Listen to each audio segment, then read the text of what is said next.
You are now tuned into the truth frequency. We are TFR. Truth Frequency Radio.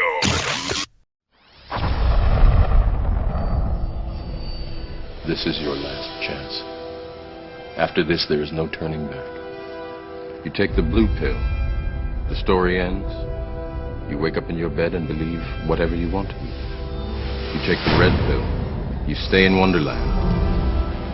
And I show you how deep the rabbit hole goes.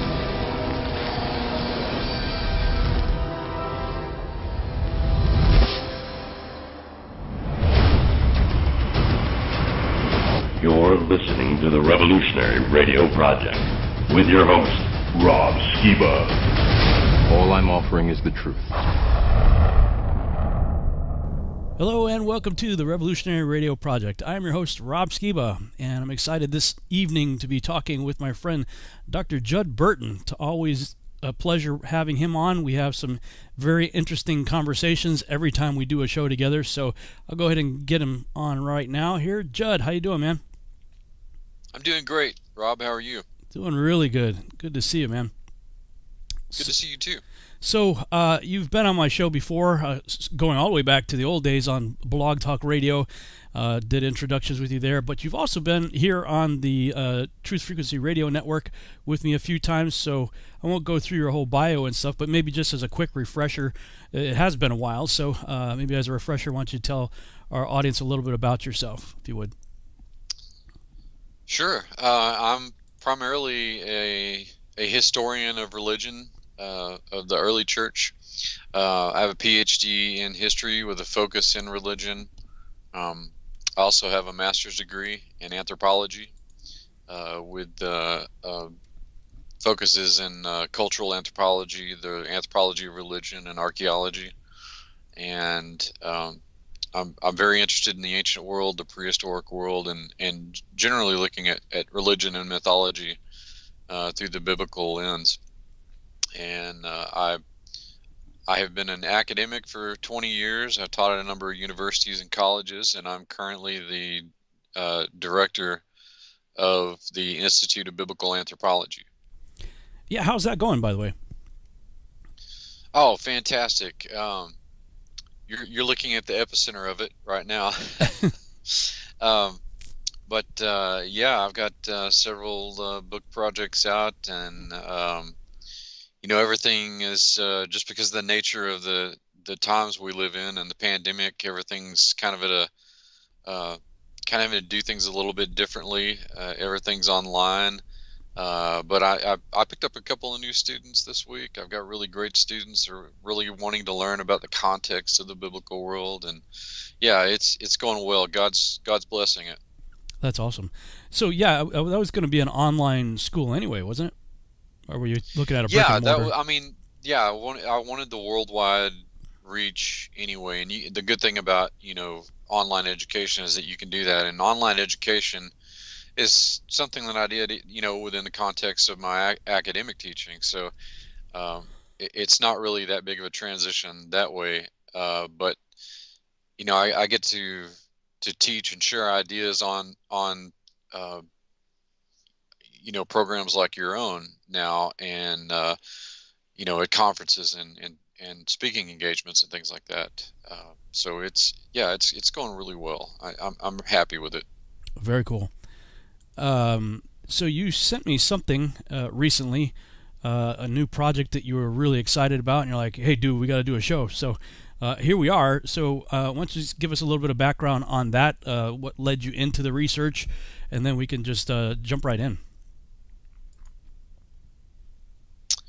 Well, a lot of people will know me from my research on the biblical giants and also the site of Peneus at the foot of Mount Hermon, which of course are related. And the whole purpose really behind doing a book like Interview with a Giant and some of the follow-ups like the Nephilim dossier was to try and apply anthropological models to see what I could glean out of the problem, because I didn't really see anybody doing that. And so I thought that I would bring this skill set that I had to the table.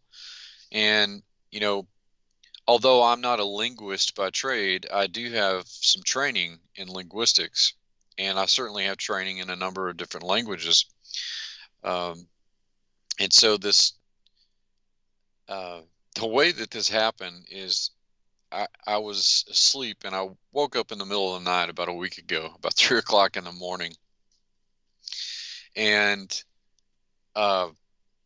I used to do this exercise with my students in my world civ classes, my world civilization classes, in which I would illustrate the spread of languages and the relationship between words from similar origin language families, such as words that share Proto-Indo-European origins, such as Raja, the Sanskrit word for king.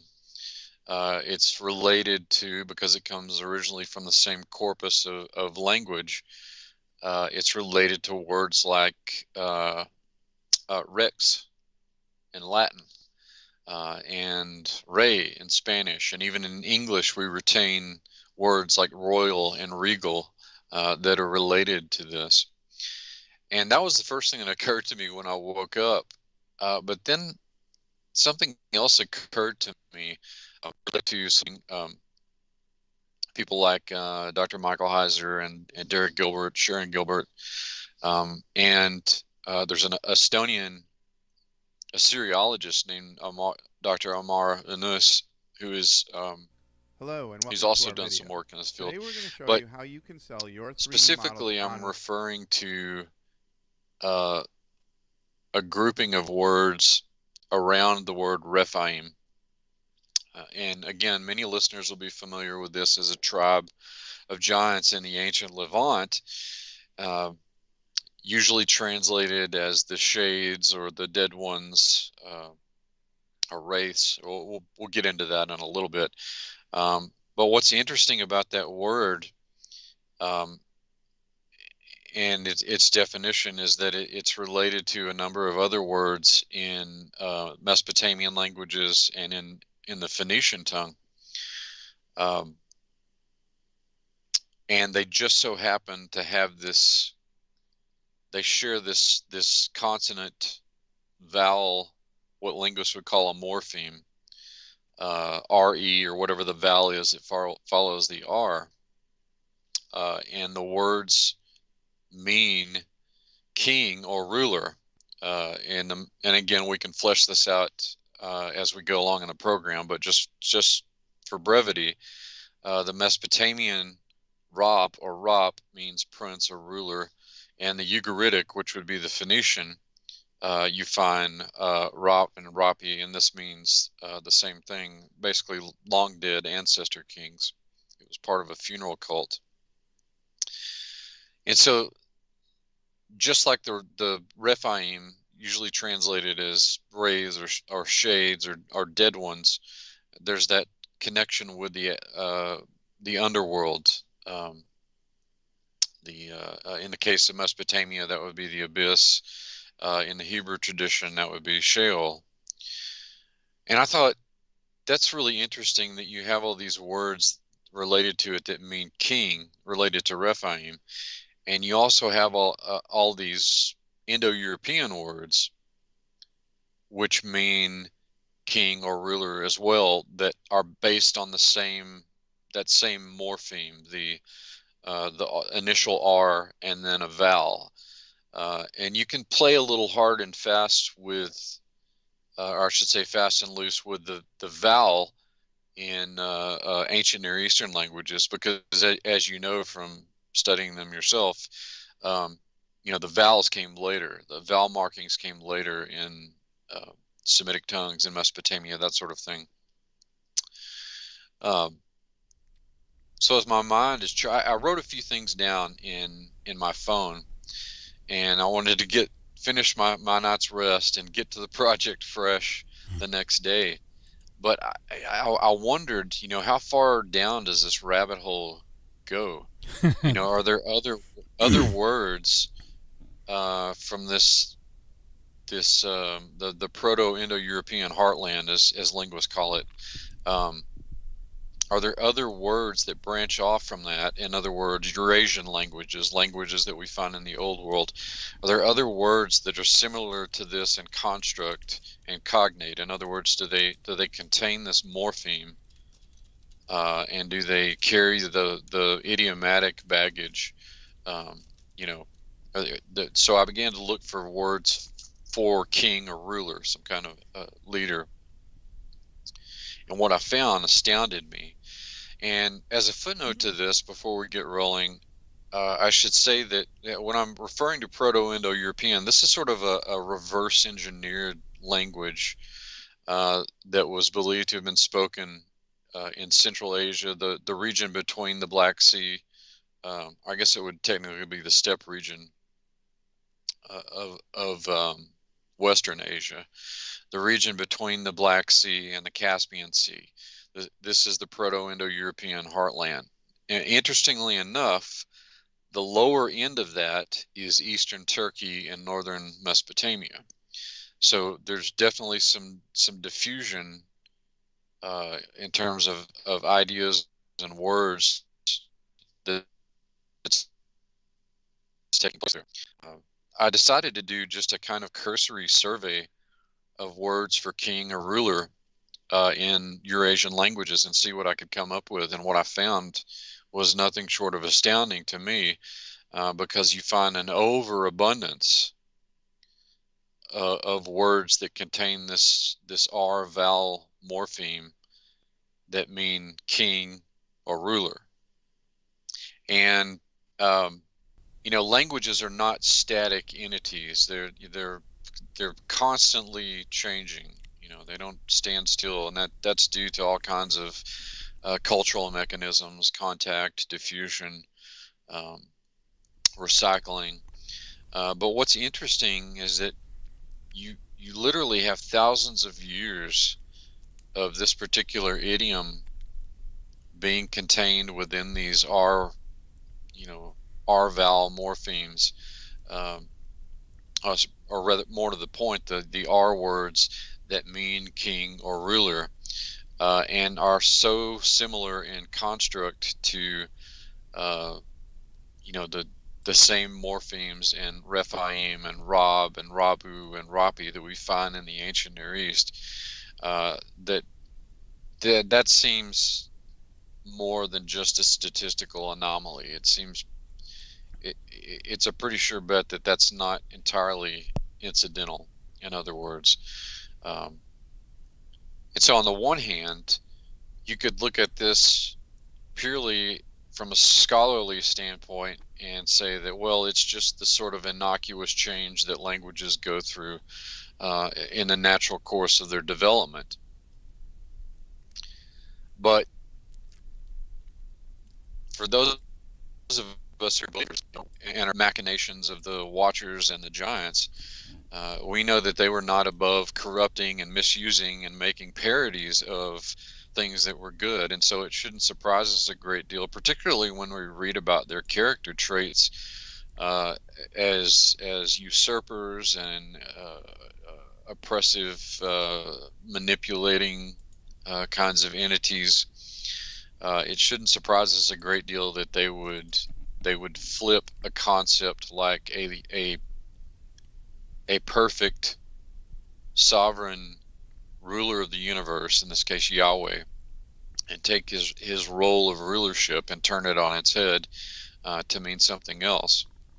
And it's these fallen angels and giants who serve as the first god kings of ancient civilizations, which is interesting when you begin to look at the particularly the ancient Near Eastern stuff, because so much of that is associated with the worship of these ancestor kings, the emulation of these ancestor kings, the placation of these ancestor kings, who are often described as divine or semi-divine. And of course, in those of us that subscribe to a biblical worldview know these as the Watchers and the Giants. And it's interesting also that when you look at the earliest, the most antique of civilizations, they're almost without exception theocratic monarchies. In other words, their political systems were highly integrated with their religious systems, and they were autocratic monarchies at that, because once the who we might term the god kings, the watchers and the giants, once they passed this mantle, this institution along to humans, humans can continue that and rule, continue to either their societies and themselves think of their place on earth as either an emissary of the gods or they're divine themselves. You think of the pharaohs of ancient Egypt, and you've got an idea of what we're talking about there. You can any of the early civilizations on the planet, you're going to find this theocratic monarchy model. And again, this is part of the cultural baggage that's towed along with these titles for king or ruler throughout the ages. And I'm starting to think, again, that's not incidental. And here the evidence is hiding in plain sight. All of these languages are well documented. Decades and in some cases centuries worth of scholarship has been done on them. And so I'm really just kind of looking at the meta picture here, based on something that I believe God put on my heart, put on my mind to work on, and that's how I started going down this rabbit trail. Very interesting. While you were talking, let me switch over here. While you were talking, I was looking up the Hebrew word Raphaim. That's Strong's number 7497. Mm-hmm. And let me see if I can do a screen share here just a second.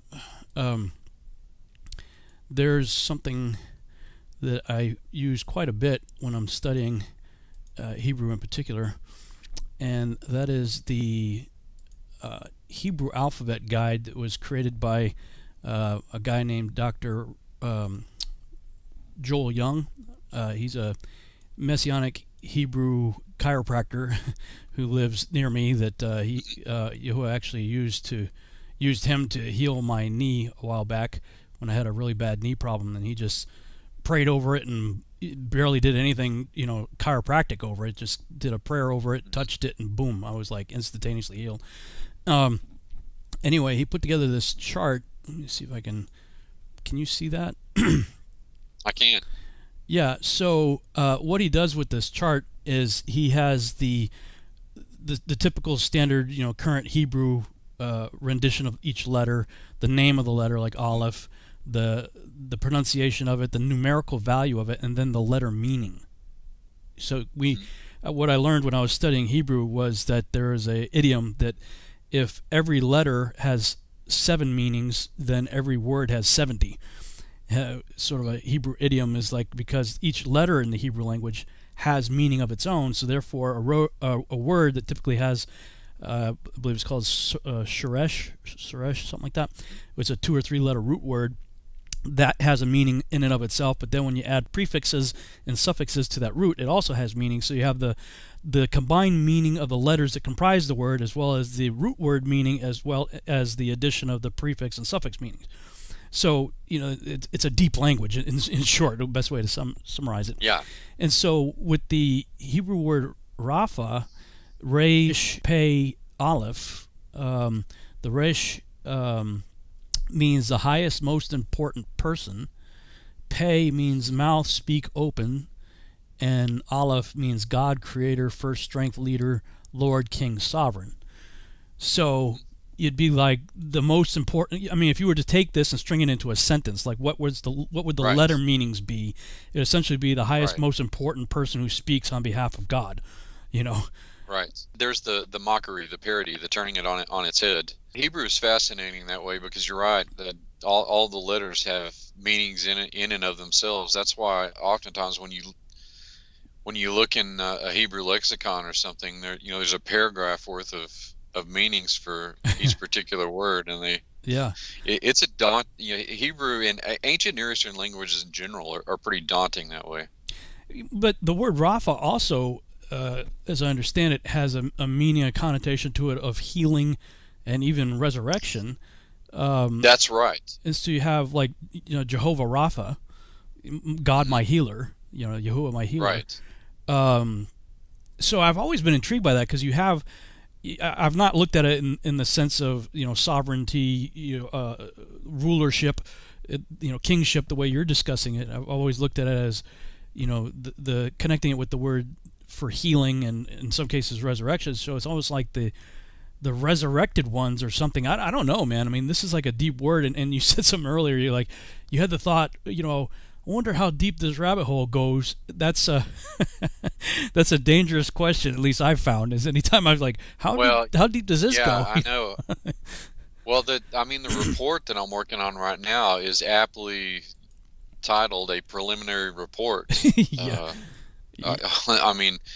This is just scratching the surface, and the catalog that I made consists of about 80 of these words. Wow. And there are thousands of languages, both dead and living, that you could probably plow through and find even more. Mm-hmm. But it doesn't surprise. Go ahead. I'm sorry. So I was going to ask you, right now you're tracking down the rabbit hole that deals with various renditions of ancient words that mean king, a ruler, leader. How does that, or have you gone this way yet? How does that relate to the other meanings of like healing or even resurrection? Those connotations I don't know about, because I've been so focused on the king ruler idiom. That's not to say that it's not there in some cases. Words like that words can sneak up on you and show you all kinds of things. But in this context, I have been looking for words for ruler and sovereign, but I am familiar with the usage of those morphemes in Hebrew, and the word Repha as a healer or physician. And I think Derek and Sharon Gilbert talk a little bit about that in their book Veneration. Okay. I'm looking on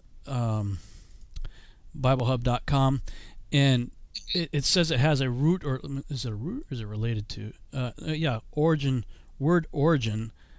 Strong's number 7503.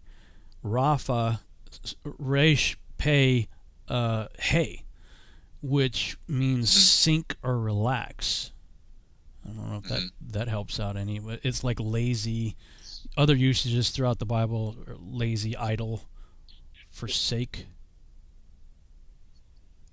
Yeah, well, and that may have something to do with the ultimate lazy state of death, because you're not moving. But it probably goes farther than that. It may be connected with the idea of the underworld. Right. The eternal rest, so to speak. Right. So we got about 2 minutes before we go to break. Probably one of the most famous of the Raphaim was Og Bashan, who is said to have been the remnant of the Raphaim, which I frankly have never really known what to do with that. I'm like, there's rabbinic Jewish tradition that he's a pre-flood character that survived by hanging onto the ark and all that. I typically don't accept that. I recognize that as like Jewish fairy tale, Jack and the Beanstalk kind of thing. Well, it's a little cartoonish. Yeah. It's very cartoonish. I mean, he's like this. I mean, he's basically got his arm around the ark like it's a log or something. And Noah's feeding him through the window and whatnot, and that just doesn't fit the narrative that we read about later with his bedstead. I mean, he's only 15, 18 feet tall according to that. So, it's a far cry from the character that we see hanging on the ark. Not to say that there couldn't be other characters, even from the pre-flood world, that had that name. It's not like I'm the only Rob that ever existed in history. There are been plenty of Judds in history, and plenty of characters in the Bible that have other characters with the same name. So, but what was your take on Og of Bashan as it pertains to this particular research that you're doing? Well, arguably, he's the most well known of the Rephaim, and in a lot of ways, he sort of embodies the idiom that I'm getting at here. This oppressive, usurping king. We certainly get at least the implication that he was not the nicest of fellows, not the nicest of rulers. Right. Especially when you consider the way that the Rephaim situated themselves in the Levant. It's like they were perched and ready to try and thwart the Hebrew reconquest of Canaan. Right. All right. Hold that thought. We are going to our first break here, and we'll talk some more when we come back from the break.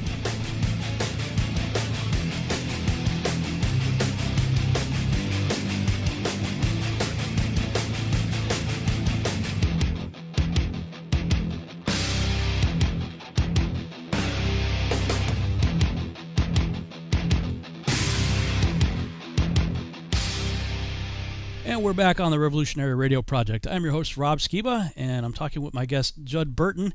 And right before the break, we were discussing Og of Bashan, and so we'll pick up where we left off there. I was just telling Judd during the break that I typically have a million browser windows open. I have two large monitors. I have one very large monitor in front of me for my primary monitor, and then I have a pretty decent-sized side monitor, and it's not uncommon for me to have easily 100 browsers. That's not an exaggeration. Easily have 100 tabs open on my browsers because I'm always doing the rabbit trails that you start setting one little thing and it takes you in a million directions. So I have to imagine that you must operate something like that. Yes, I suffer from the same dilemma almost daily. Yeah, and probably I would venture to say the same is true on printed resources because, like for me, I love an author that footnotes extensively, and I've found that footnotes are my friend and my enemy because they're my friend because I love it. It allows me to go down the same path that person took, to find their research.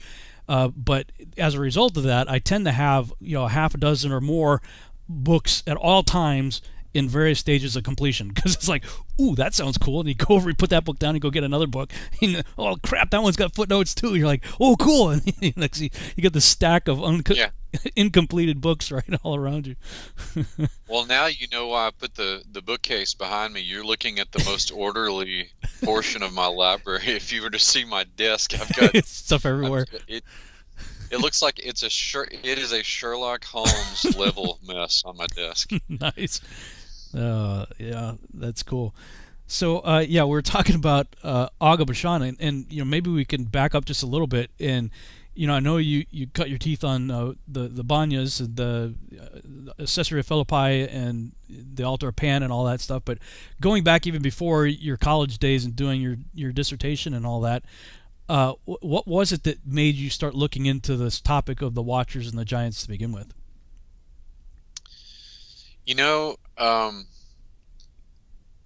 That really stems from my upbringing in a Christian home, but also all the time really that I spent with my maternal grandmother and my great aunt and uncle.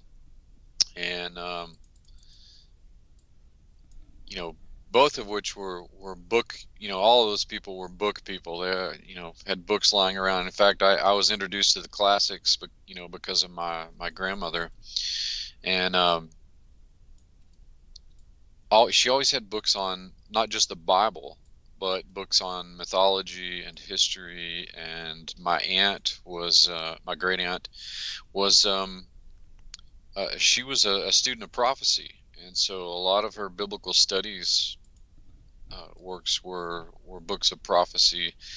And I don't know, I have these memories of reading about, Genesis as a young young boy and seeing it through the lens of, what was mythologically possible. How does this fit in?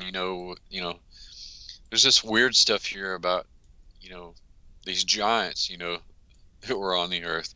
How does this fit into, the rest of world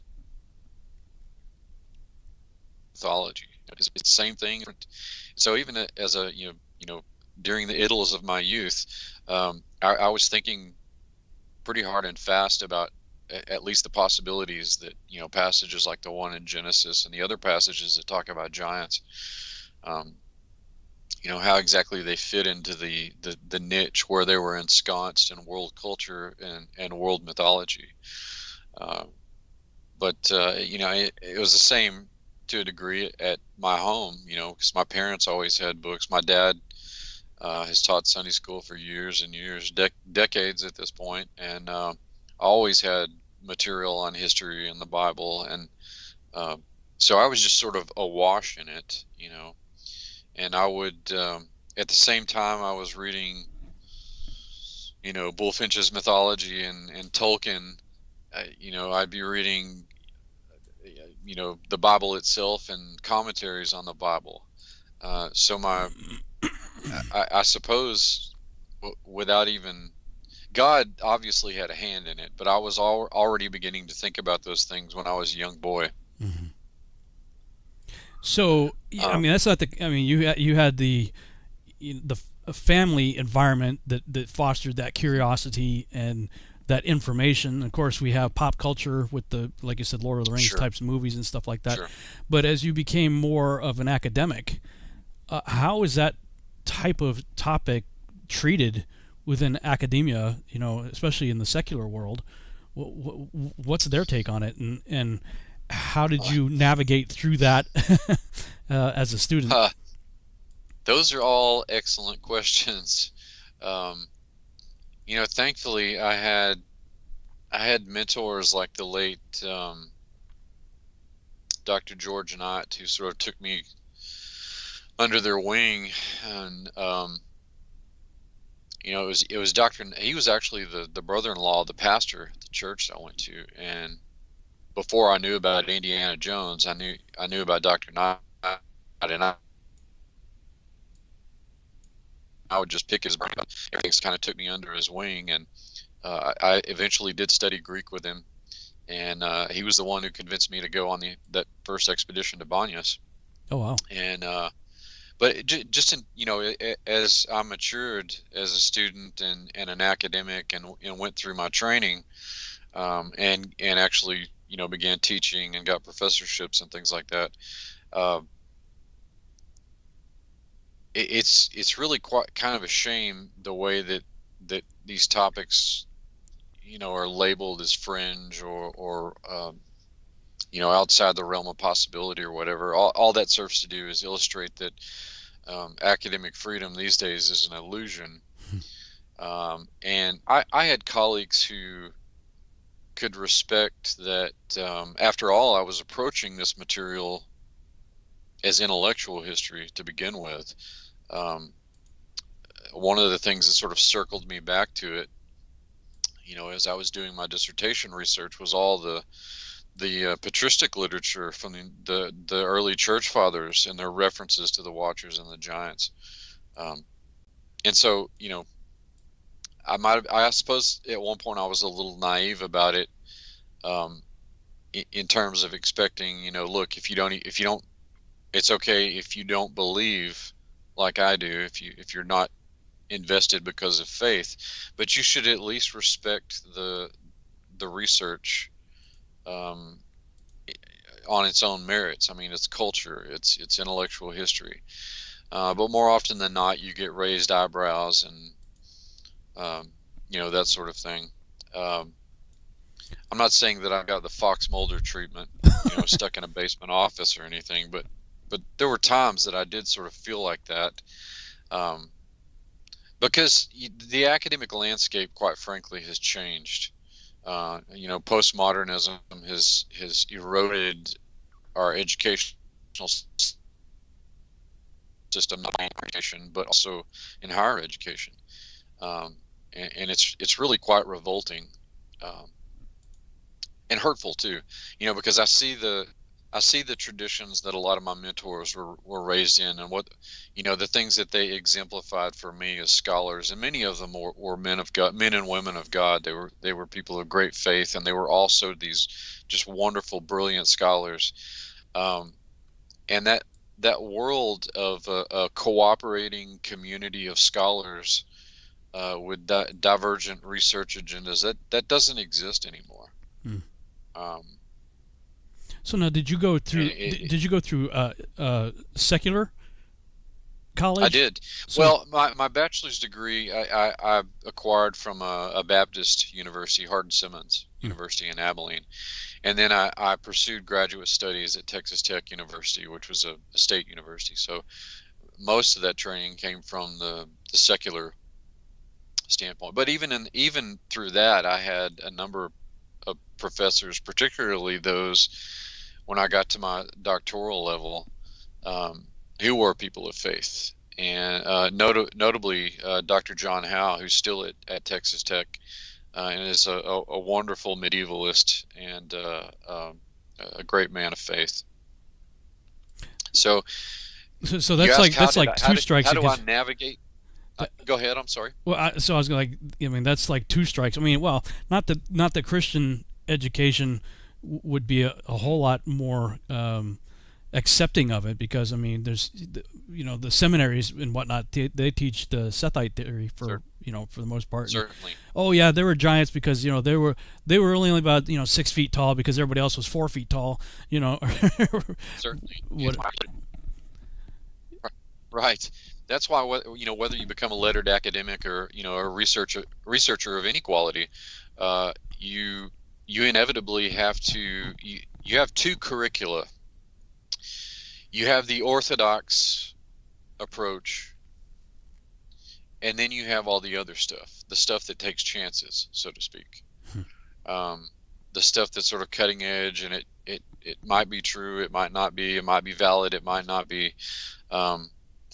It's on the fringe, it's on the periphery, in other words. And so even throughout my schooling, while I was doing the reading list for my classes, I was also reading, Chuck Missler and trying to think of some of the authors that Kurt Koch and I.D. Thomas. Yeah, I.D. Thomas. Yep. I was reading stuff like that. Outside of, plus I was reading, as an undergraduate, I read a lot of I was already starting to read a lot of anthropology of religion and comparative religion even before I got into graduate school. And so I still have the copy of James Frazier's Golden Bough that I bought when I was an undergraduate. It's good grief, I've had it for 25 years. That's impossible. How is that possible? Yeah, no kidding. I don't know about you. I'm still 18 in my head, so when it's like, wait. Yeah, I know. Well, you saw the picture of me the other day posted, with the bass guitar. I did. Man, that's how I am still in my mind. And my buddy that who played drums with me in a band in high school, he still tells me, man, he says, I don't care how many degrees you have after your name, your first language is always going to be dude. The bass guitar dude. Yeah. Well, and that's what's funny too, because I do talk to some of my friends that I grew up with, that go all the way back to grade school even, and we're still the same. We're all still the same, and it's so weird because I sit there and I think to myself, because I'm 51 years old, and I think back to like my dad when he was 51, or my my grandparents and stuff, and my dad was, my dad can be pretty goofy too. He can definitely be pretty goofy. I mean, one of the things we used to do as a ritual, because we were both in the Army at the same time. We were in the same. We were in the 1st and 110th Air Cav, but I was in the C Troop and he was in D Troop. But we would come home. Okay. We'd come home from work, and when I still lived at my parents' house, first thing we'd do get home is turn on Looney Tunes, and we would sit there and watch Looney Tunes together. Right on. I can remember my grandfather just, walking around making stupid, goofy sounds to himself and drawing, caricature cartoons and whatnot. So I'm like, I guess that, Sure. yeah, do we ever really grow up? I don't know, man. I was wondering, I keep wondering, like, am I ever going to be 51 for real? Yeah. Well, what was it Indiana Jones said? It's not the years, honey, it's the mileage. It's the mileage. Getting a lot of mileage as a 50-year-old, as an 18-year-old. Yeah. An 18-year-old, 50-year-old? Yeah. 51 years of mileage for an 18-year-old, I guess. Yep. I hear you. Yeah. So, I mean, you're in Christian academia, you'd have all the problems of denying the Genesis 6 narrative. In secular academia, certainly. I mean, it's got to be exponentially worse, although they have to recognize that it's not just the Bible. I mean, there's numerous ancient cultures and Native American cultures even that have these consistent stories of giants. So, I mean, what do they do with that? Do they just ignore it, or Sure. what? Well, they recognize its cultural merit, as part of the literature and the intellectual traditions of these systems. Again, I was fortunate, to have people on my committee, who understood that I believed in these things, but I could also treat them with a kind of scholarly distance if I needed to. So the archaeologist that I had on my committee was a classicist, and the Roman scholar that I had was also a classicist, and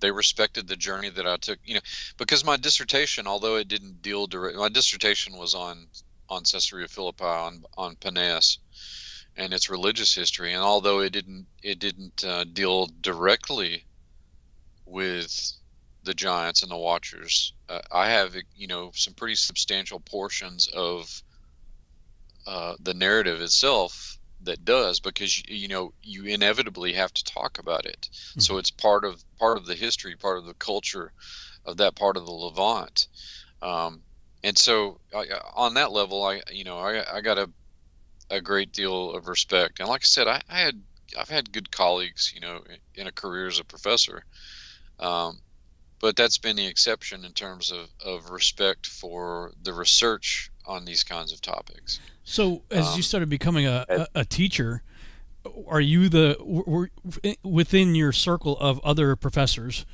were you the fringe weird guy over there, or you said you had the respect there, but did people be like, yeah, Judd, he goes, will they give these sort of, yeah, he's, well, whatever.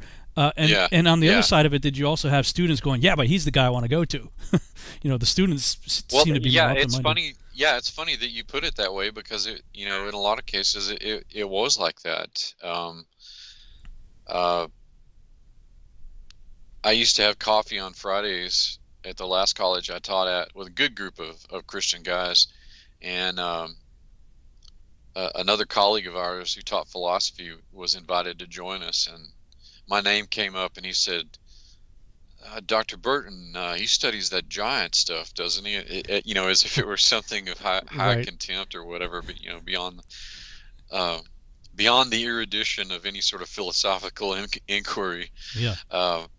So I got that, but I also had students, who came to my classes because, and again, not that these were central themes in my classes, but I was one of the professors who was teaching that there were civilizations in the Stone Age, city states that predated ancient Egypt and Mesopotamia and the Indus River Valley. That's the holy trinity of ancient civilization there, and why textbooks still hold on to that paradigm as the earliest of civilizations. I don't know, and I'm still critiquing in terms of papers that I'm writing. But students wanted to hear that stuff. Well, yeah, because I was bringing to them up-to-date archaeological data. I was staying current in my field and bringing them the new material and not just parroting out of a textbook. And we would deal with the weird and the strange, the mythology, and of course giants are inevitably going to come up in that topic. And you get to bring in, well, at one point in time there was more oxygenation in the atmosphere, and when you have that, you can have greater gigantism of size. Yeah, exactly. You have to look no further than the megafauna, that walk the earth. And so students enjoyed this, and I tried to get them to think outside the box about the historical narrative anyway. Yeah, you would have been the science teacher, the history teacher that I would have, if I had the choice. You would have been the type of guy that I would have chosen to. I don't want to go to his class. I had his name was Mr. Osborne. He was a science teacher in high school, and everybody knew that he was the kind of the weird guy. He was like the Doc Brown, kind of strange guy. Like one time I came to class, and this just to give you an indication of the type of guy he was. So we get to class, and you never knew what you were going to get when you get there, because he was always off the wall. But he's sitting there. And he's just kind of looking like weird, like everybody, like he looked like he was high or something, like what's up with this guy, right? And we saw him, he kept holding up this jar of like rubber cement glue, like he had been sniffing it or something, and he's looking at it like, yeah, I love this stuff, and he just put it like up to his nose, like as if he was sniffing it. And all of a sudden, all of his hair stood up, whoop, like straight up, and he's like, "Yeah." We're like, "What?" And then he pulls out this static electricity charger thing that he had under his desk. That he was like, "Today we're going to talk about static electricity." He put his hand on the static ball, and his hair went up. Well, you need it. It's like Teddy Roosevelt used to say. He used to say that speeches had to be like circus posters, use bright colors and broad brushstrokes. It keeps you interested. And sometimes you have to be like that in your presentation of some of this material. And to me, that's the really interesting part of teaching history. Now, admittedly, I was also not a myopic historian or history teacher. I had actually had field experience in doing archaeology and ethnography. I had traveled, and I had colleagues who would come in and listen to some of my lectures at the end of it, and they would ask me, like, what are you doing here? Why aren't you teaching at like Harvard or Princeton or something like that? And I said, well, I'm teaching here because that's where I feel called to teach. But again, the sad fact of the matter is that the academic landscape is just completely changed. It's over bureaucratized, and it's not good for students. It's not really healthy for scholars who want to pursue a research agenda that's unhampered by the political environment. Yeah. Well. Speaking about the political environment, when one of the notes you said to me is like, well, the topic that I'm looking at may be, may have some interesting correlations to what's going on the political side. Circling back around to your new thesis here with leaders and rulers. Sure. So, you're tracking down this path, the Rapha, the Raphaim, root words of this, and so the Raphaim, they were, right up there with the. Because you have Amorites, right, and you have Philistines, and other characters in the Bible that we know were giants, and or hybrids. Like I maintain the Hittites probably were, certainly were depicted, or at least had giants amongst them as part of their society. Yeah, and they were depicting these things, regularly in their carvings and whatnot. Oh my, yes. So. When you like Amorites, we know they come from Amorius, son of Canaan, son of Ham. Philistines, we know, come from Caphtor, same thing. We can trace back in the Table of Nations in Genesis chapter 10. Raphaim, however, they appear to be a title for a group of giants, rather than an ancestral, like Amorius, for example, being the person that was the head of the Amorite tribes, right? Would be Amorius, son of Canaan. So, and there's a few of them. We know that the giants became known by different cultures, by different, the Zanzumim, and they have all these names that the local indigenous tribes saw them and they had names for them. So in your research, did you see that's the case, that the Raphaim were maybe the earliest? They seem to be around for a long time. That became a name for the giants? Yeah. You can definitely make the argument that they were the earliest of the post-flood giants, and that goes right along with the idiom, not only the idiom of the name, but the recording and like in the Ugaritic literature and the funerary cults. The placating and the worship of these dead ancestor kings, and likewise the reverence that was given in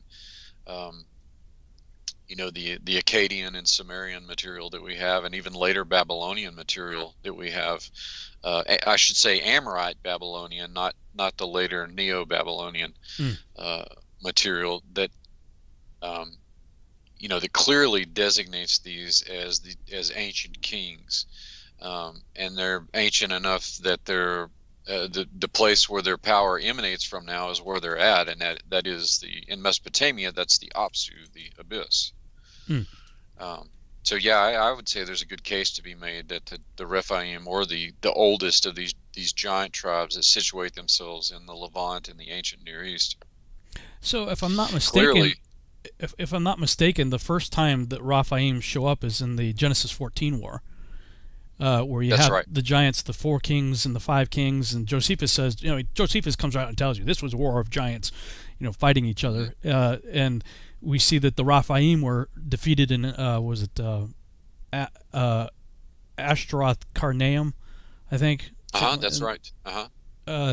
So my calculations, if they're correct, place the Genesis 14 war, roughly about 400-ish years or so after the flood. So I mean, this is the first time that I can recall seeing Raphaim appear in the Bible, and they appear to be in that generation of the Abrahamic generation there, because we have the Genesis 14 war taking place at that time. And so at the same time you have Arba, who has the 4 sons that become the Anakim later, that the Israelites experienced when they come in after the Exodus. So do you think that it was just Amorites, Canaanite tribes that took on the title of Raphaim? That was where the word came from, or where the association came from? Or sorry, we're going to break right now, so we'll have to deal with that question when we get back from the break standpoint. Okay.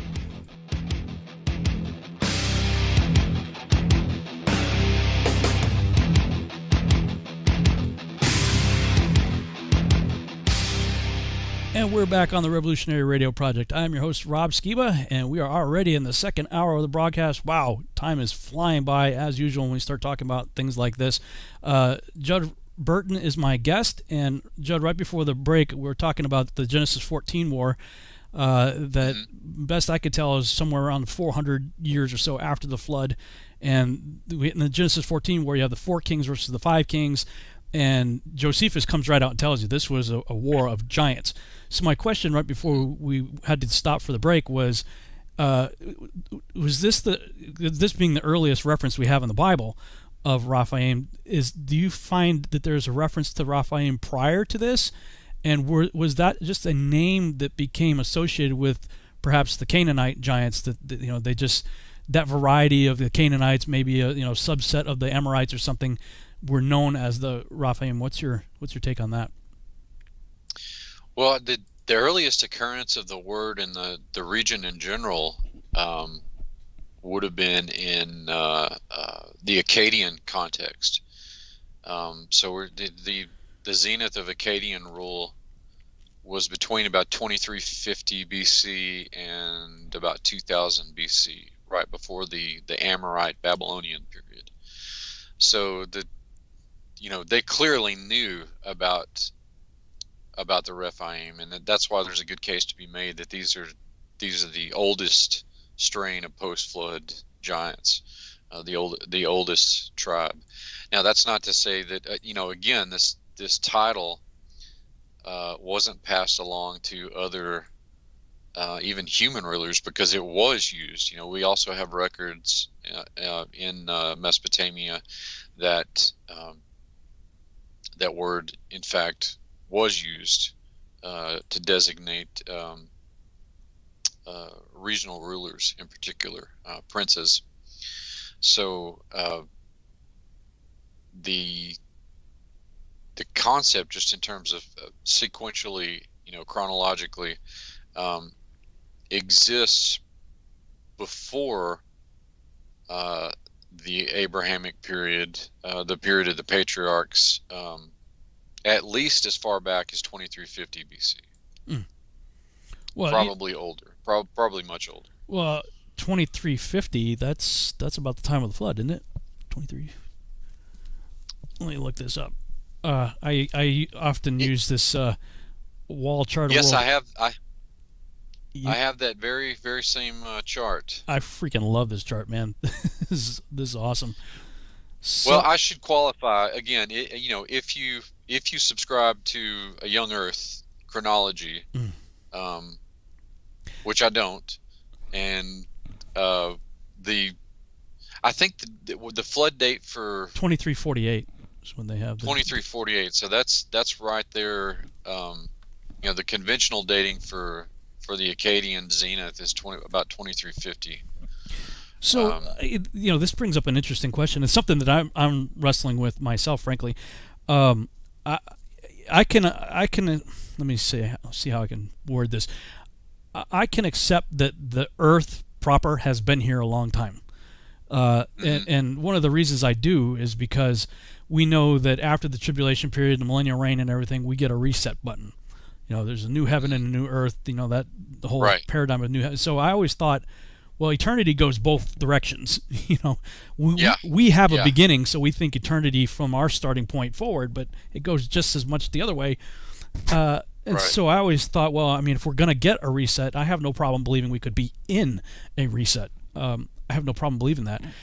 But what has become a bit frustrating for me is, I was raised King James, and so the Masoretic timeline and all that, and this chart right here, this goes very much by that timeline. But if you start looking in the Septuagint, man, everything gets shifted. There's a much longer timeline, and when you start looking in the Dead Sea Scrolls and some of the ancient Hebrew writings that would say, for instance, that it was going to be 5,500 years from the birth of, or from the creation of Adam to the arrival of Christ, would be 5,500. Well, in the Bishop Ussher world chart timeline, it's 4,000. So you got 1,500 years missing in there, and I know our friend Doug Woodward has got a book, Rebooting the Bible, and he's been like revisiting the other timeline that people don't want to seem to look at. So when it comes to timeline issues, it's a frustrating thing, because it's like, who do you believe, right? I mean, you got to pick one. Exactly, and I think you and I have had this conversation at some of the conferences we've been at.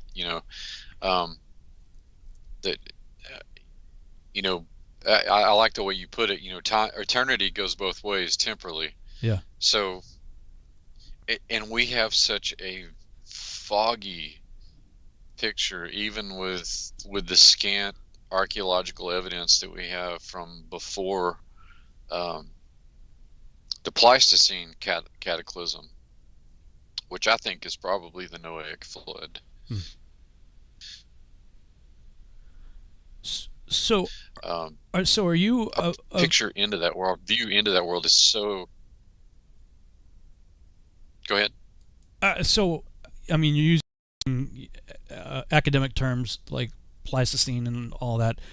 Are you sort of like on the Michael Heiser camp, where the various time ages that we read about in our secular science textbook, that there have been civilizations that have existed within that paradigm, or are you saying that what science is saying was millions of years ago could just as easily be truncated into fitting into the biblical timeline, and what we consider, the Cambrian explosion or the this or the that can fit within the biblical parameters of, a few thousand years? What's your take on that sort of thing?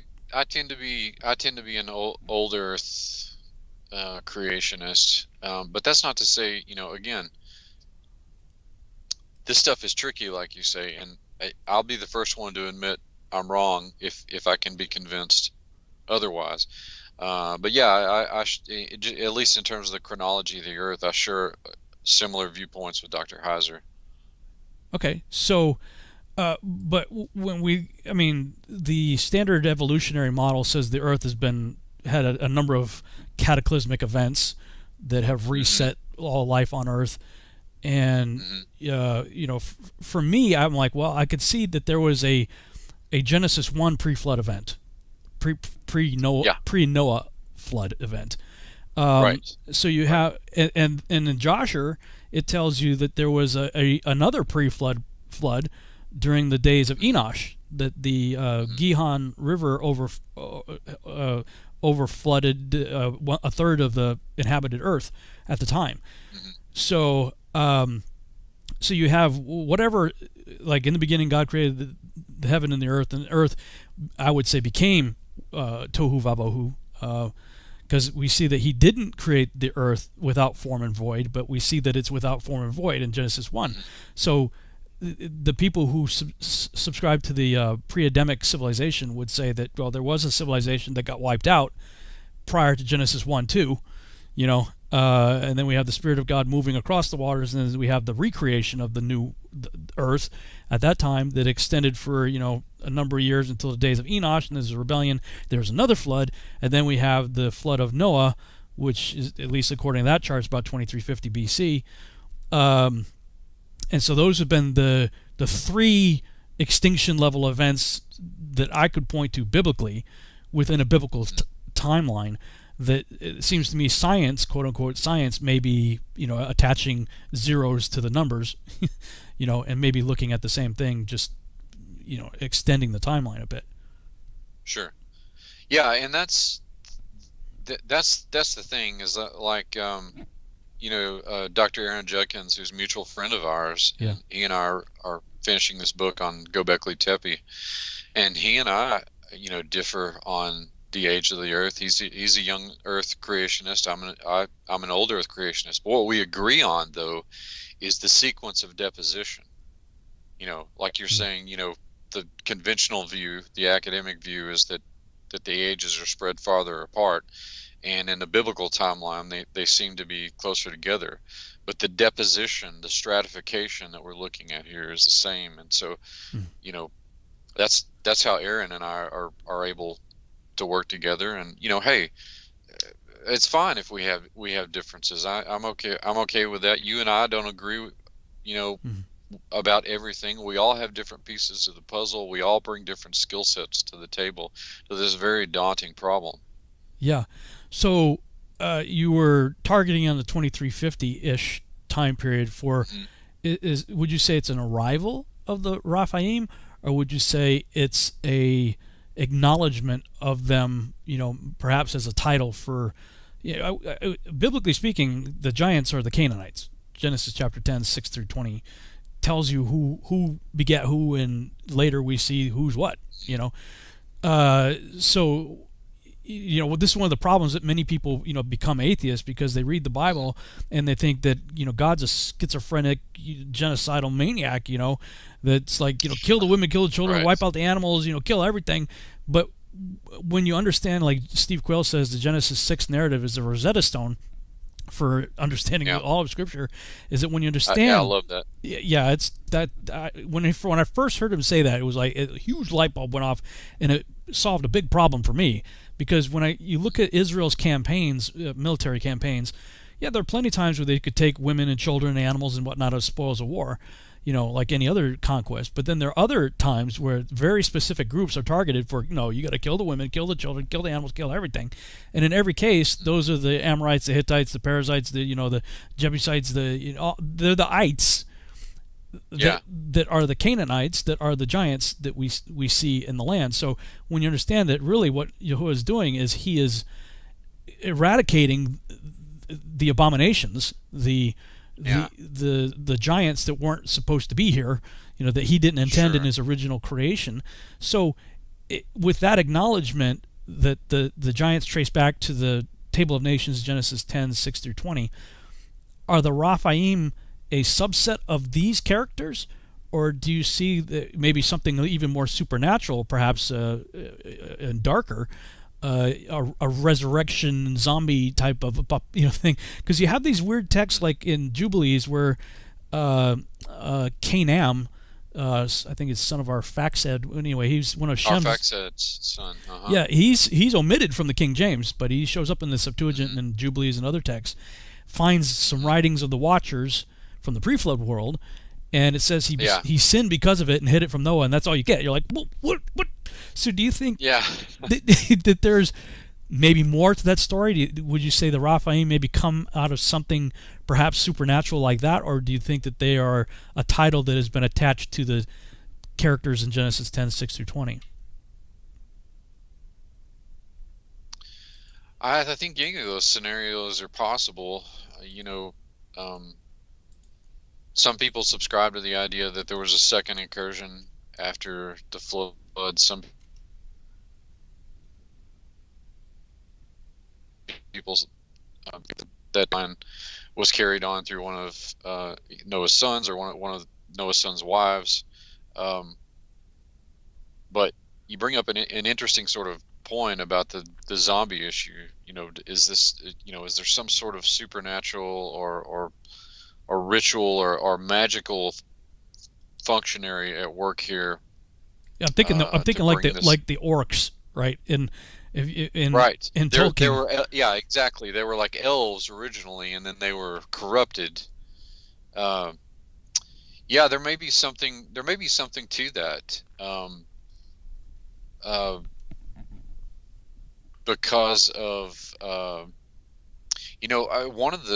I think one of the translations of Rephaim that I saw one time was of the Frighteners or something like that, which would indicate that their visage, their appearance, was different enough. It wasn't just purely anthropomorphic. It was different enough to instill fear in people, and it wasn't just that they were tall; that there was something about them, that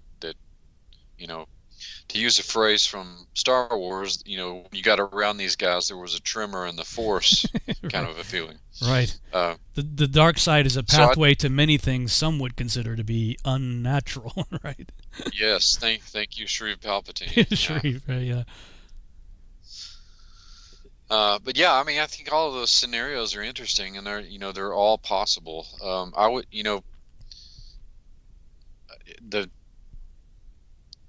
the thing that occurs to me here that's interesting is particularly the Ugaritic material. It is in the ritual and the propitiation and placation of these long dead ancestor kings. So it's not only do they seem to be the earliest of these giant tribes, but there seems to be something that is, again, corrupted and counter to their creation that maybe even goes beyond just the blending of angelic and human DNA. So it is high strangeness, that's for sure. Yeah. All right.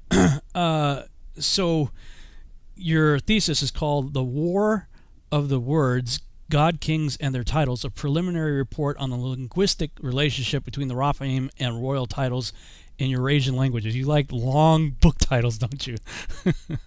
I whittled it down. Oh, did you? That one's whittled down from.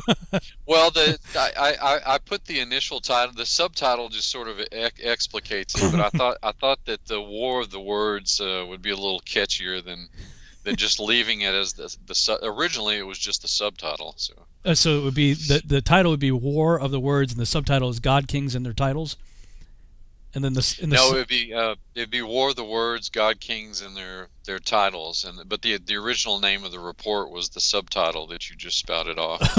Okay. 18 miles long. Yeah, 18 miles long. Cool. So how far along are you on this, and what conclusions are you deriving from this new research that you're doing? Well, to me, it seems like that there's a clear strategic, deliberate aim to sort of engineer this word and so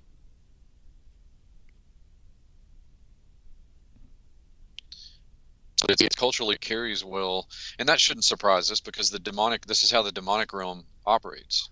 They've been meddling in human affairs against our best interest for millennia.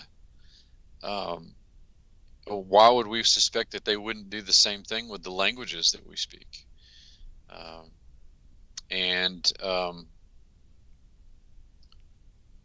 My surmise is that the continuation of this title in Eurasian languages and Indo-European languages, and even some non-Indo-European tongues as well, that there's a very specific set of negative character traits that come along with this.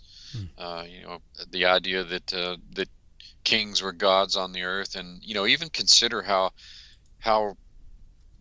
relative or how long lived an idea it is that even into modernity that for instance the kings and queens of Europe thought that they were divinely appointed by God to rule over their underlings. Mm-hmm. Not always to their best interest either, because they were allowed to indulge their avarice. But the thing that really illustrates this to me and really drives it home are, just taking a look at some of these words that sort of illustrate that morpheme, the containing of that morpheme, the R and the vowel that I was talking about. And if you'll indulge me here, I'll share some of them. Yeah. Now, you don't have to go too far outside of the ancient Near East scope to begin to see that this is the case. Now, I mentioned words like the Sanskrit and Hindi Raja in the Indian subcontinent, but in languages such as Linear A, which was the Proto-Greek language that the Minoans, you mentioned Kaftor a minute ago, this was the language that they spoke, and I believe this is on the Phaistos disc. It's actually talking about King Minos of Minotaur and Labyrinth fame.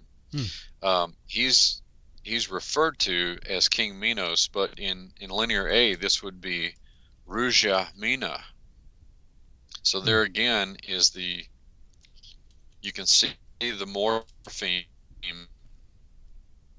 with the initial R and the vowel in the title there. The Hittites borrowed a lot of words from Mesopotamian languages, so Rabah does occur amongst the Hittite tongue. In the Gothic tongues, which would have been spoken by tribes like the Ostrogoths and the Visigoths and Alans and Sarmatians, the word for king was Rakes.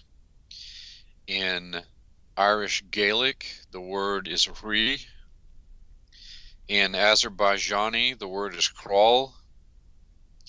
Bengal, which would have been another subset of Sanskrit, Raja. The Basque tongue, which is an Iberian language, Erega. Bosnian, Kralju. Bulgarian, Kral. Catalan, which is another Iberian tongue, Ray. Corsican is Ray. Croatian, Kralj. Czech, Kral. Esperanto, which is a relatively recent amalgam language, Rego. French, Roy. Galician, Ray. Hindi, Raja. Hungarian, Karol. Indonesian, Raja. Italian, Ray. Kurdish, Kural. Latvian, Karolis. Lithuanian, Karolios.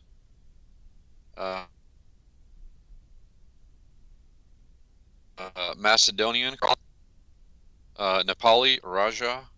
Polish, Krol. Portuguese, Rei. Romanian, Rege. Scottish Gaelic, which would be related to the Irish Gaelic, Rig. And the list just goes on and on. Spanish, Ray. Turkish, Krol. Ukrainian, Koral. All containing that R vowel cognate. And so, and as I say, this is just a cursory survey that I just started with. And so, what is it? Is it Latin Rex? Rex, like T-Rex, king. Right. A lot of these that you mentioned have like a K sound in front of them, like Krull. That's right. A very subtle K sound, So where does that linguistically, where does that start to creep in, or why does that start to creep in your opinion? Well, you see that in a lot of the Slavic languages. That seems to be, I mentioned the Gothic, which would have been a kind of precursor to the later Slavic tongues, not by much, and certainly related in that grouping of language families. But keep in mind that this word's originally traveling from the lower reaches of the Proto-Indo-European heartland, which would have been eastern Turkey and northern Mesopotamia. In the connection with the Rafa, Rab, Rapi subset that we're looking at. So they're traveling. They're going to be affected and heard slightly differently and pronounced slightly differently in the languages that absorb them. Again, this is a natural phenomenon that occurs in the development of languages, and so that initial K becomes very very much the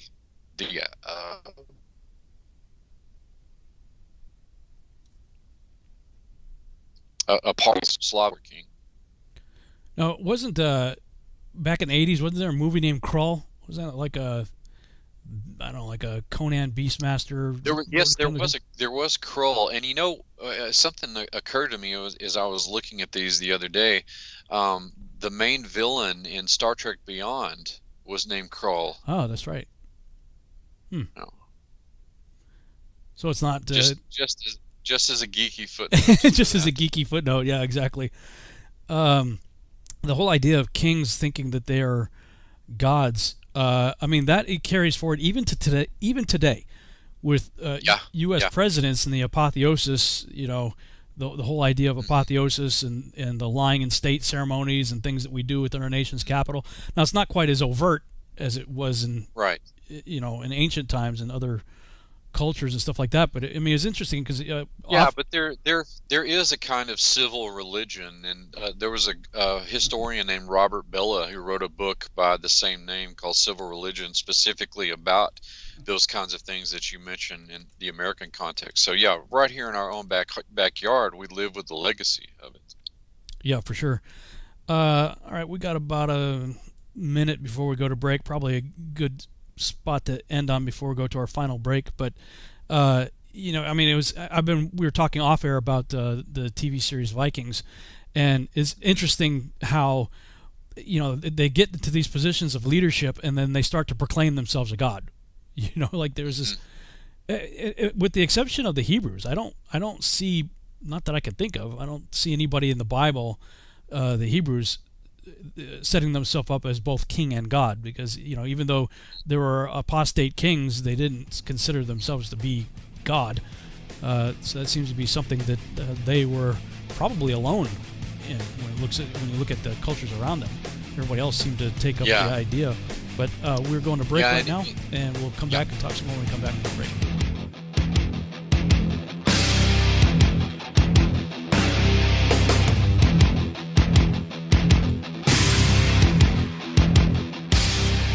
And we're back on the Revolutionary Radio Project. I am your host, Rob Skiba, and I'm talking with my guest, Judd Burton. And Dr. Burton, right before the break, we were talking about kings in various cultures assuming that they were gods and trying to get their people to be convinced that they were. Aside from the Hebrews, I don't see, at least not that I can think of, even though there were kings of Israel that weren't the best, I don't see them saying, hey, listen, I'm God. But everybody else, I mean, even to this day, you have what's the guy in Korea, Kim Jong-un? Kim Jong-un. There was a video that I saw recently of a woman that escaped North Korea, and in part of her testimony, she's like, "You got to understand, he says he's God there, like." We're taught in that society to believe that he is God. And when I was a missionary in Cuba, I found the same thing, that people, even to this day, 20th and 21st century, I was there, when was I there? 2004. They would say, Castro's my God. And why? Well, because first of all, they're brainwashed from birth that he's everything.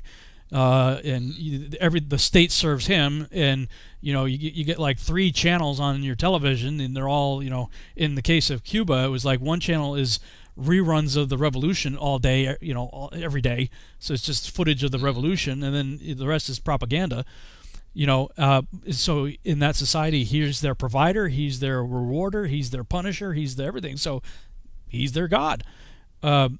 But I mean, did you see that this sort of thing, except for Israel, was prevalent throughout the ancient world? Oh, absolutely. It's almost perennial. Even the king. You mentioned the apostate kings in Israel who were doing weird, not just the worship of Baal and Astarte, but weird stuff like worshiping Yahweh with a consort. Yeah. They sort of tiptoed around that, and in a kind of henotheistic way, they still weren't really willing to completely cross Yahweh, if that makes any sense. But yeah, those societies seem to be the exception to the rule, because it's almost not just in the ancient old world civilizations, but even in the new world. You look at Mesoamerican civilization, starting with the Olmec and the Maya. They're the rulers of the kings of their city-states, made it clear that they were gods on earth and emissaries of the gods. So that is the overwhelming, rule rather than the exception. So when it talks about defeated the Raphaim in Kiriath Karnaim, we know that this is a war of 10 kings, or 9 kings, 9 kings, 4 against 5. So do you think then that the reference there is this defeated the giant kings would be the appropriate understanding of that, instead of defeating an entire people group called the Raphaim? Because whenever I see Raphaim, it seems to be like Bashan. For instance, well, that would make a lot more sense then. If that's the case, I'm just thinking out loud then, that if Raphaim is simply a title of kingship that is also associated with gigantism in certain cases throughout the Bible, then it would the application here then would be that these were giant kings. So if we have a bunch of kings that were giants that were defeated during the Genesis 14 war, then it would make sense if Bashan was alive at that time, that he would be of the remnant of sometime not too long after that, because it's another it's 430 years from the giving of the covenant of Abraham to the Exodus, and then they go into the land, and then they encounter Bashan. So then he could be simply a descendant of the giant kings. So Sure. instead of Sure. a people group called the Raphaim, it would be the association would be the kings that were of the giants, known as the Raphaim. Right, and in Interview with the Giant, that was one of the things that I was trying to do, because anthropologically, it seemed to me that the peoples in the Levant were a mix. You had a mix of giants and humans, but the human segments of those societies had been corrupted. Not just culturally and institutionally, but perhaps obviously on a supernatural level as well. And so that's why I made statements in that book like the giants did become rulers of city-states, and they did become sort of the upper echelons of soldiery in those places. And as the herd began to be thinned out, so to speak, you start seeing them as kind of mercenary soldiers, as in the case of Goliath and his brothers at Gath. That's really fascinating. That clears up a lot of things for me right now, frankly, because the Raphaim have always been sort of a wild card in my mind. It's like, what are these people?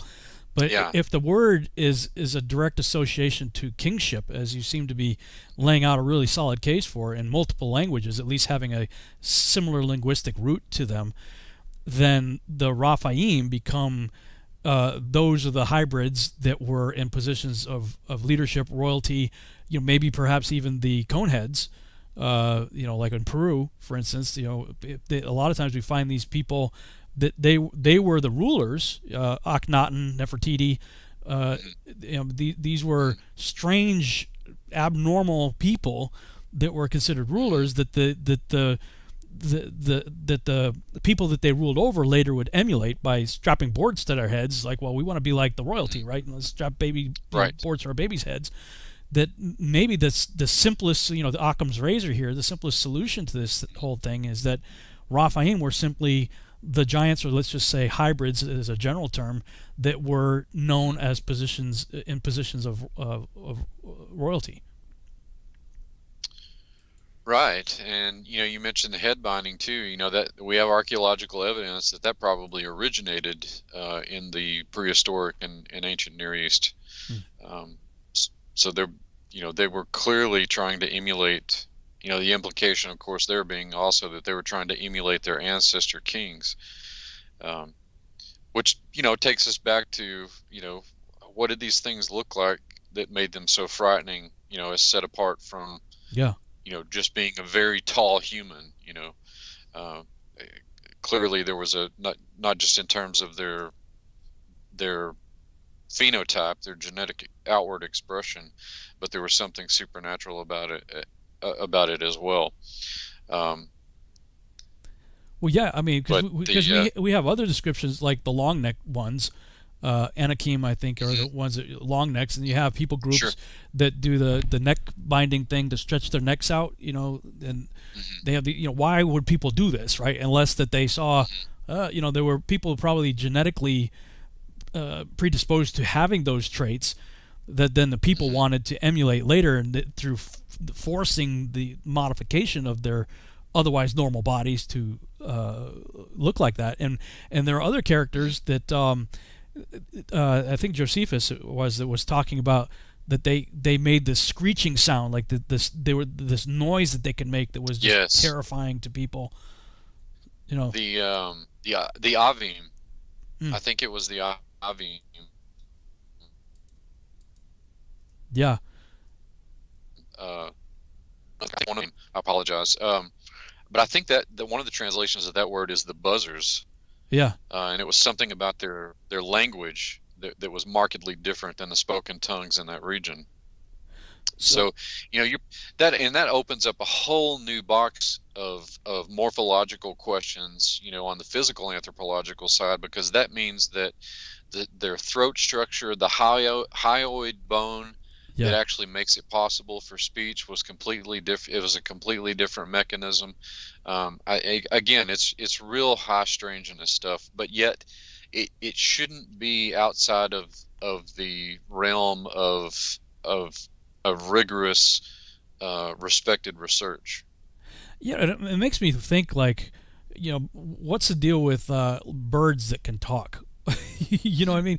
Like, Yeah. I mean, I've had parakeets growing up, and some of these birds, like, and a parrot also, that you could actually have physical conversations with these things. Like, they would not only be able to speak our language, but they could understand it and logically answer a question. Like, I could tell a story. One time in my previous marriage, my ex-wife, she had a parrot that hated me because parrots are very jealous creatures. They're very possessive. And she had this parrot for quite some time before I came into the picture, and Frankie was his name. He hated me.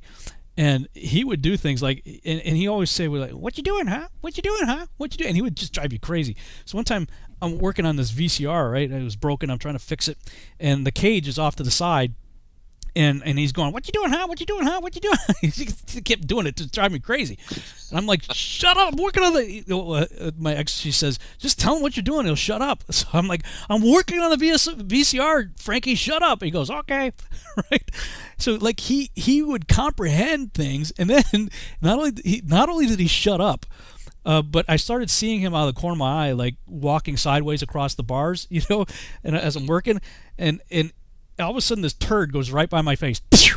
Oh my Like, gosh! He literally lined himself up between the bars and went. He launched around at me, went right by my face. I'm like, man, like, these things can think, And so, my research has led me to believe that the variety of giants that entered that were immediately pre-flood and possibly post-flood were more animal-human hybridization than angel-human. Angel-human goes back to the days of Jared, at least as far as I can tell. And then the last 120 years leading up to the flood, it's all about blending species and animals and stuff like that. So it makes me wonder if perhaps these characters that you're just talking about, maybe they were blended with birds and they, or something, that they had that screeching sound to them. It's entirely possible. I don't discount anything. When it comes to the sort of the genetic tampering that we know went on in the pre-flood world, and that knowledge, of course, was passed down. And if we're to believe, sources like, Jasher, that say that, that this knowledge was actually scrawled on rocks, somewhere and preserved, then it was likely utilized and recycled in the post-flood world. So it wouldn't surprise me at all. But it's interesting to me because in both the case of the Anakim and the Avim, their names tell you something about their appearance or their nature or their physiology. You can say the same thing about the Rephaim too, but it's it opens up all kinds of possibilities about about why would you not be interested in studying the physiology, even if you had to sort of hypothetically reconstruct what that might have looked like, what their physiology might have looked like. To me, that's just fascinating. I mean, oh yeah. If I were an anatomist or physiologist, I would be all over that.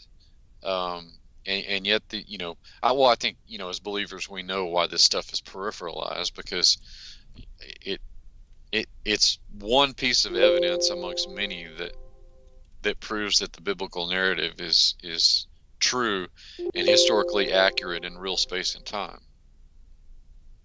Yeah, I was just sorry for the little bling bling sounds just now. I was trying to look up something, and those are just computer noises when I was trying to look it up. But I was looking up Genesis 14 there because, and I did a study on this a long time ago, so I don't have it all recall right now. But I did a study on the names of each of the characters there, of the 5 kings and the 4 kings, and you had like Arioch, king of Elasar, and I think it was Arioch.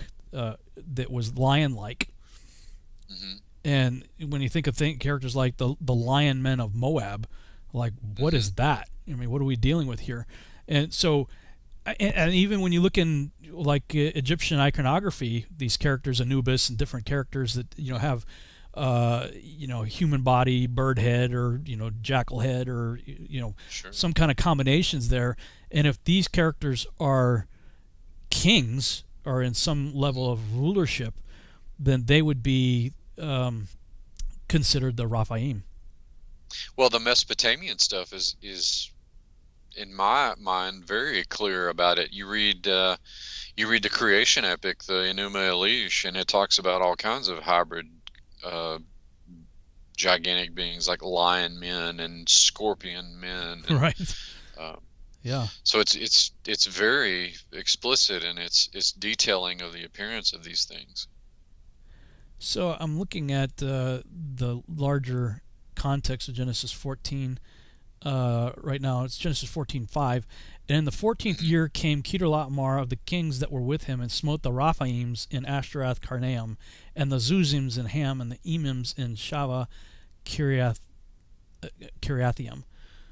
So, yeah,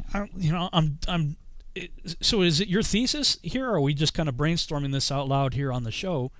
Is it your thesis then that the Raphaim are, in fact, the giants or the hybrids that were specifically of kingship and royalty, or are we talking about another breed? Well, there is that component of it, but and that's not to say that other giants like the Anakim couldn't. I mean, obviously they did occupy roles of leadership. The Hebron was named after one of its kings, Arba. But yeah, not only that the Rephaim occupied these kingly positions, but also that because they did, not just in the Levant, but also in Mesopotamia and other places, that word and all of its cultural milieu and all of its idiom was carried forth because of it. It was all part of a design that they had. So I'm looking at some of the other words there, like in that sentence that I just read there in Genesis 4. Amraphel would. Yeah, he's a dark sayer. That name is well, and even the Akkadian Rop is contained within the his name.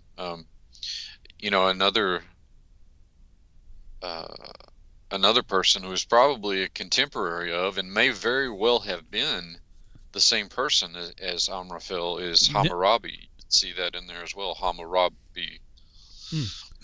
Well, in several Jewish or Hebrew literature identifies Amraphel as Nimrod, so it would seem that that's a title, or Nimrod's a title, either way. But when I look at Genesis 5, you have so if I read this with this understanding and looking at the meanings of this, I'll interpret it this way. And in the 14th year came Kedorlaomer and the kings that were with him, and smote the hybrid giant kings, Raphaims, in Ashtaroth Karnaim, and the Zuzims. Zuzims are roving creatures. That's what, according to this is one of my favorite books, A Dictionary of Scripture Proper Names by J.B. Jackson. It's all the names in the Bible. So you, Rob, you are that book's greatest proponent. That guy should be a multi-billionaire. I tell you, he should be making lots of money. I should get royalties because I sell. I'm always advocating this book. But I mean, so it'd be like the hybrid kings in Ashtaroth, the roving creatures in Ham, and Emims is the terrors. So it'd be the terrors in Shabbat Kiriath. Yeah. So, I mean, what a sentence, right? In the 14th year came Kedorlaomer and the kings that were with him, and smote the giant hybrid kings in Ashtaroth, and the roving creatures in Ham, and the terrors in Shava. It's like, what is happening there, right? Yeah, exactly. I mean, it doesn't get more Lord of the Rings. Right? Yeah, totally. It is high strangeness, and I would I would love to be able to excavate Man. in that vicinity. Well, dude, I talked to you about this a long time ago. I believe right here, the Genesis 14 war at the was it the northwest corner of the Dead Sea, I think, maybe, or wherever it was, the slime pits there. I think it was the southern end. Southern end. The slime pits were. Yeah. Okay. I'm convinced that's the greatest archaeological find of all time is waiting for us to dig up. Because, I mean, you got 5 kings' armies worth of giants and hybrids that are probably well preserved considering the conditions in that area. Right. Like, wow. what can we find there? If you have bituminous material and, petroleum, it's going to act as a preservative for organic material that otherwise would have, been exposed to the elements and eroded away and just completely decomposed, because that's what happens to organic material in the archaeological record for the most part. So can you imagine a DARPA-like agency going there, digging these probably extremely well-preserved entities up and messing around with them? We almost don't have to imagine that anymore. You're right. Sadly, probably somebody's already doing it. Yeah. These days. Well, we got about 5 minutes left in the broadcast, so I'll let you take it from here. Where do you want to leave our listeners, and where can they go to find out more information on your latest research and anything else you've got going? Sure. Well, I'm just about to finish this report, and I'm actually going to make it available as a download. I'll send you a link, and I'll put a link in the description. I'll put a link on my website, Burton Beyond. I'll put one on the Institute website too, tioba.org, and people can click on that, and I'll probably, for $4 or $5 you can have this report that's just really hot off the press. I mean, before I've even considered submitting it, to a journal or anything. I want people to take a look at this for themselves, because I'm confident that there's something here, and I teach classes through the Institute, and I've got a sale right now.